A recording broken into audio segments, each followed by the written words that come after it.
Uy, maraming oil. Ayun, hinapay. Yeah. Ay, mali ko kita.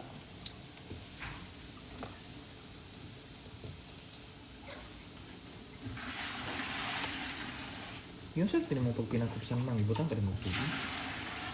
Yeah, water with a little of oil. Ah, butang ka oil. Yeah, so that it will not stick to the ano while the oil is not yet coming from the not yet. Tapos kutsok lang na apoy. Ay, ako nagawas ang mantika mo, dikit man to ang ano.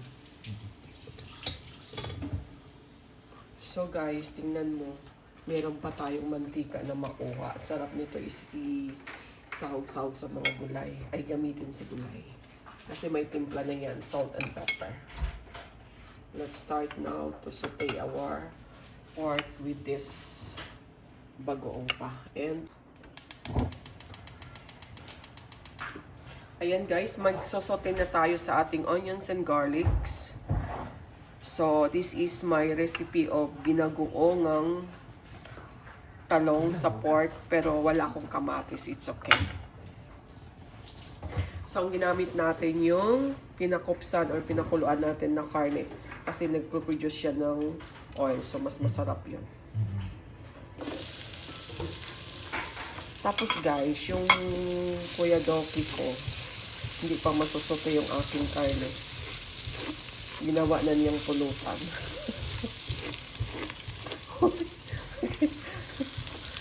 Ayan guys, yung baby ko.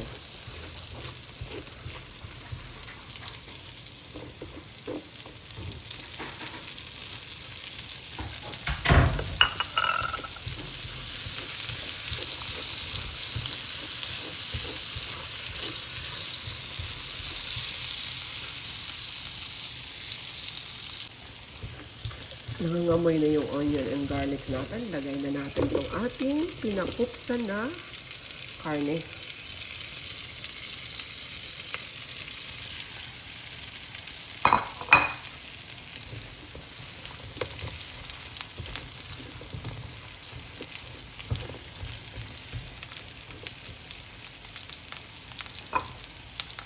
Maglalagay na ako ng bagoong guys. Itong bagoong ko, hindi to fresh na bagoong ha.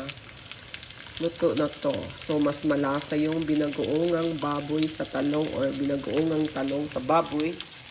Kasi, templado na din yung ating bagoong. Pero, pwede rin fresh. Kung fresh kasi na bagoong ang ilalagay mo dito, you need to add also vinegar. Pero since luto na tong ating bagoong, hindi na po kailangan ng vinegar. Kasi hindi naman natin tatanggalin yung amoy ng fresh na bagoong.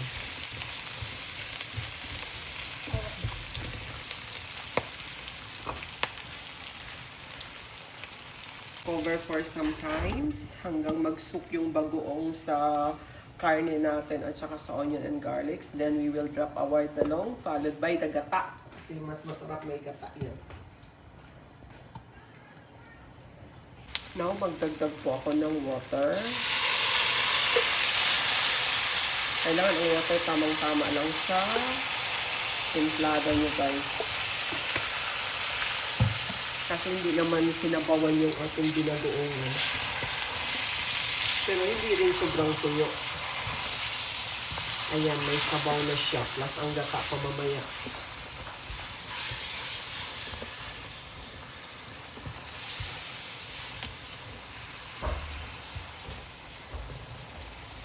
Okay, takpan muna natin. Konting kembot. Sunod natin ang gata.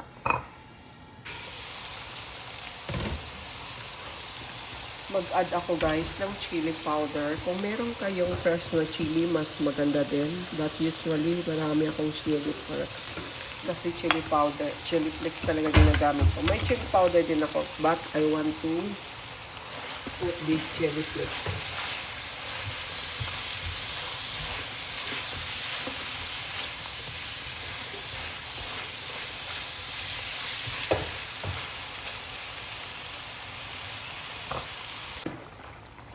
Na natin yung ating talong. We're adding now the eggplant.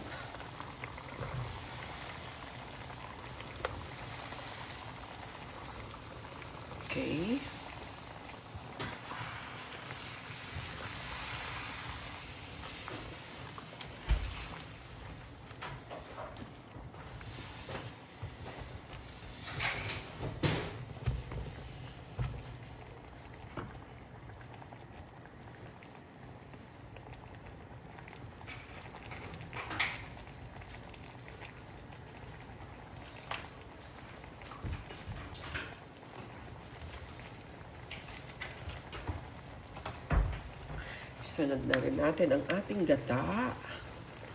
Para maluto ang ating talong, sabay na rin sa concentration sa gata. Kakamama gata.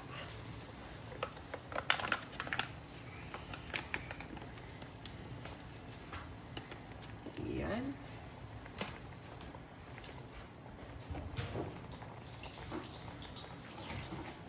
And mag-add din tayo ng konting sugar. Brown sugar, guys. Yan.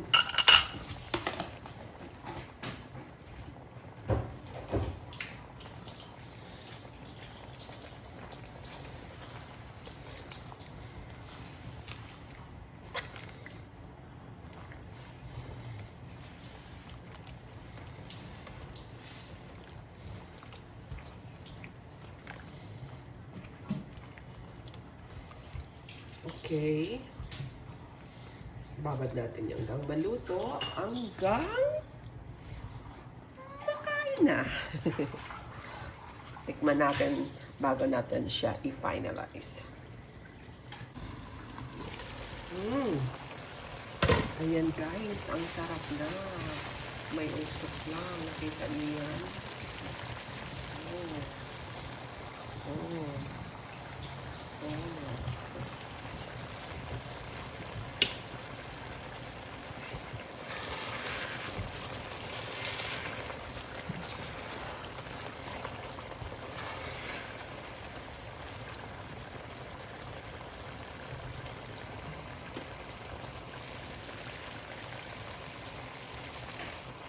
Okay, this is done and ready to eat na. Dinner time. Dinner time. Hayaan muna natin ng 5 minutes bago natin i-serve. Ayan guys, ang sarap-sarap.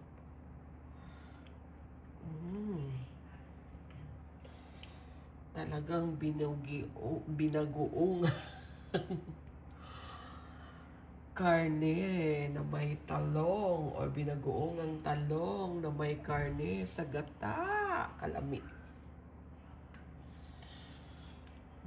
Kalami. There you go. Sarap guys. Sarap-sarap. Let's eat. Kainan na.